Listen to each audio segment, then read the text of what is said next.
Well, coming up next, Minister-designate for Communication, Digitalization and Innovation, Samuel Nate George, hints of another round of SIM card re-registration, which he says will be more technology efficient and robust than the former. Do we really need this? Let's take a listen and then we'll come back to discuss.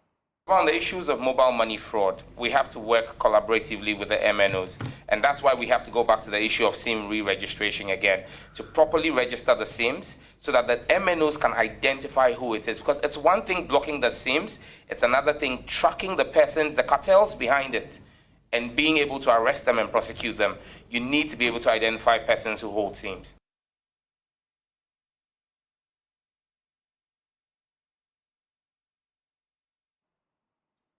Well, joining us for a conversation, we have Maximus Ametokbo. He's a technology consultant. Maximus, thank you for joining the conversation. My initial thoughts, and Sweetie will take over. What do you make of this proposal by Sam Nate George? I was quite surprised to hear that, because we've been doing SIM registration, time and again, and it's of concern to the telecom service user. Even the industry players are quite concerned about that. Why we keep registering SIM cards time and again. Maximus, are you there? Yeah, I'm here. Can you hear me? Right. You just raised the point, so I just want to follow up. But how do you react to the justification given by Sam Nate George in terms of traceability? Yeah, so for me, it boils down to the fact that we have people who have been registered with with national ID cards, and we cannot locate them. I don't think is different from what is known. Somebody walks into your house, you have a CCTV camera that captures the person's face, and then you can't find where the person is located. So addressing system is one thing that we have to also look at. So for me, it's not just the fact that you can identify people by registering them time and again. Where do they live, and what is their mobility, structure? Let me say, okay, if I live in Tema and I registered my SIM, then I move to Dansoma, and then something happens. How do you trace me to Dansoma, to my new address or my new location?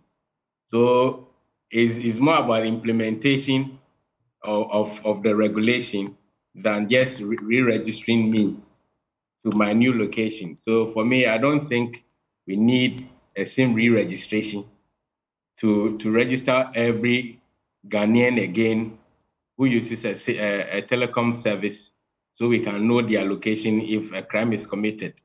If we can't do it with the current arrangement, I don't think we can do it with whatever technology the minister is proposing.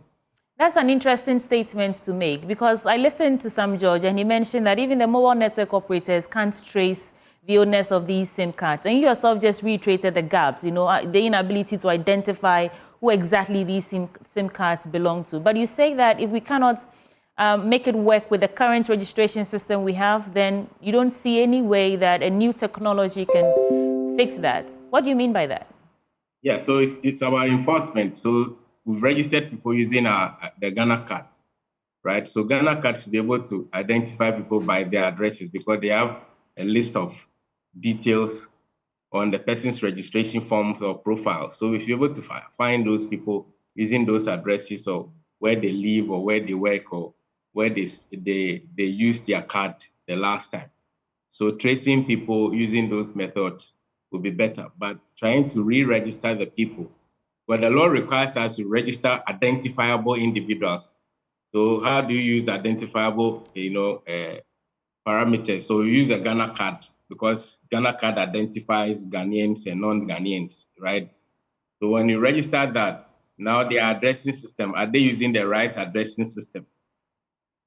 If they are not using the right addressing system, new re-registration is not going to work. It's not going to find the people for you. The telcos are also not supposed to. The telcos are not supposed to even find where I stay. It's not. They are not mandated to do that. It's law enforcement who are supposed to find where I stay if I commit a crime or whatever. The telcos are supposed to keep my identity, anonymous. So I don't think that is their right to identify or to know where I stay, but they are supposed to identify me as a Ghanaian using whatever ID that the law requires them to give me a SIM card to use on their service. I think this is also part of our efforts to fight crime. These cartels that Sam George talked about, these mobile money fraudsters, you know, more often than not, some of us fall victim to their enterprise, you know. So how do you suggest that we solve that problem if we don't have to re-register SIM cards and be sure that everyone is given their appropriate address and we can trace them if need be? How then should we or could we fix that problem in your expertise? What do you think? Yeah, so we'll have to look at how do we clean up the old registration if he thinks there are some errors there in terms of identifying the users of the SIM cards. We need to do that in the first place so that any other person we cannot identify using that method, then we can do the cleanup. For example, an identification system is supposed to enable me if I registered a SIM card using an address, because the Ghana card is used for other purposes. Maybe I use it at the bank to verify my identity to withdraw money. The system is supposed to be able to track that, okay, maximum spent to this bank, use it. So how often does it go to that particular bank to use the card? Then you are trying to profile me than just using my details. So for me, that is what is very important. Aside your opinion that we don't really need this again, are there some sort of challenges that you think will mar the process that, you know, really we shouldn't bother ourselves doing it all over again? What are the challenges? Is it a logistical issue? Because he says we wouldn't have to queue anyway. It will be something more technology efficient. So what could be terribly wrong with his proposal, re-registering SIM cards? That's what surprised me, because you tell us the technology is going to use to do that. Because I can also say, okay, I will use AI to clean up the platform without telling you exactly how I'm going to go about it, right? So let's not, overflow the issue, because you are giving people the opportunity to fill in their addressing system. You can't verify where I stay, but I've done something in terms of filling the Ghana card form, and a primary address has been given on that particular form. So if I'm going to do registration, you should check if I entered the same address in the Ghana card. At least gives you an idea that this is where I stay based on the information I've given to Ghana card. So I'm not supposed to give a false information by law to the Ghana card people. So if I've given that and you come there, you don't find me, it means I'm using the address to either commit crime or give a false information. Ben, I'm hearing that we don't really need to go through this all over again. I mean, I can also understand the discomfort some Ghanaians or a lot of Ghanaians would have to go through if they had to go through this experience all over again. But my issue then is getting down to the meat of the matter. There's still a lot of fraud going on, including SIM box fraud. Would a re-registration exercise help cure this in any way? It's not just about X is living in Kotobabi and has moved to, let's say, Abelinkwe. There's more to it than that. How are we going to be able to pinpoint who has done what at what time? And then again, what's the cost value for money if we decide to go down this road? How much would we be looking at, Maximus? Yes, for the cost, I'm not sure I can give an idea, because we should estimate almost the same amount that was spent for the first or second one, registration that we've done as a country. And like I said, we need to be able to identify people by the address system that we already have. And fraudsters don't need to, let me say that fraudsters use different methods to defraud people using technology.